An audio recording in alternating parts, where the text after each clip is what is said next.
السلام علیکم۔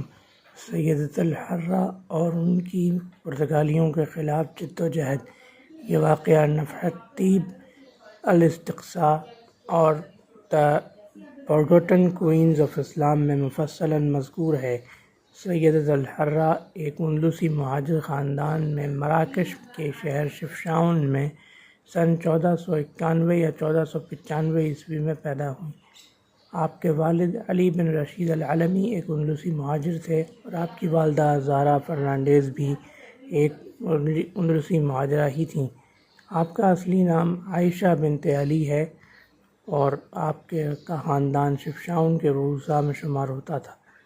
سن 1501 عیسوی میں آپ کی شادی سیدی المنذری سے ہوئی، وہ بھی مراکش کے ایک امراء میں سے تھے۔ سن 1515 عیسوی میں جب آپ 20 سے 24 سال کے درمیان تھیں، آپ کے پہلے شوہر کا انتقال ہو گیا۔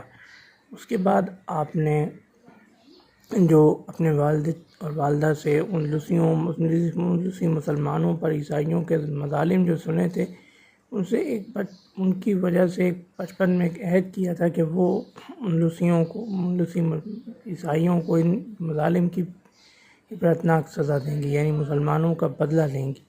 چنانچہ انہوں نے بحری بیڑے کا قائم کیا اور بحری بیڑے کے ذریعے اسپانویوں اور پرتگالیوں پر حملے شروع کیے۔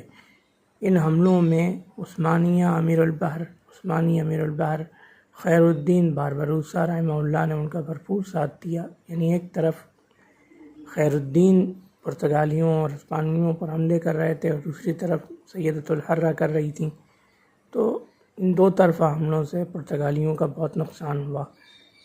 اس کے کچھ عرصے بعد مراکش کے وطاسی خاندان کے حکمراں ابو العباس احمد بن محمد الوطاسی نے سیدۃ الحرہ کو نکاح کی پیشکش کی۔ ان کا صدر مقام فیض میں تھا، لیکن سیدۃ الحرہ نے تیتوان شہر جس کی وہ ملکہ بن چکی تھیں، جو انہوں نے فتح کر لیا تھا اور وہاں انہوں نے چھوٹی سی سلطنت بنا لی تھی، اس کو چھوڑنا منظور نہ کیا۔ چنانچہ ابو العباس احمد بن محمد الوطاسی تیتوان تشریف لائے اور وہاں ان کا نکاح ہوا۔ سیدۃ الحرہ نے کافی کامیابی کے ساتھ کافی عرصے تک پرتگالیوں کو ناکوں چنے چبوائے، یہاں تک کہ ناک میں دم کیے رکھا۔ لیکن ایک وقت ایسا آیا جب سیدۃ الحرہ کا زندگی کا آخری دور چل رہا تھا، ان کے داماد اور 2-3 اور قریبی عزیزوں نے ساز باز کر کے پرتگالیوں سے انہیں گرفتار کرا دیا۔ تو یہ سیدۃ الحرہ کی زندگی کا انتہائی المناک باب تھا۔ اس کے بعد ان کی حیات کا پتہ نہیں چلتا، یعنی یہ پتہ نہیں چلا کہ پرتگالیوں نے انہیں شہید کرا دیا یا کچھ عرصہ قید رہنے کے بعد آزاد ہو گئیں۔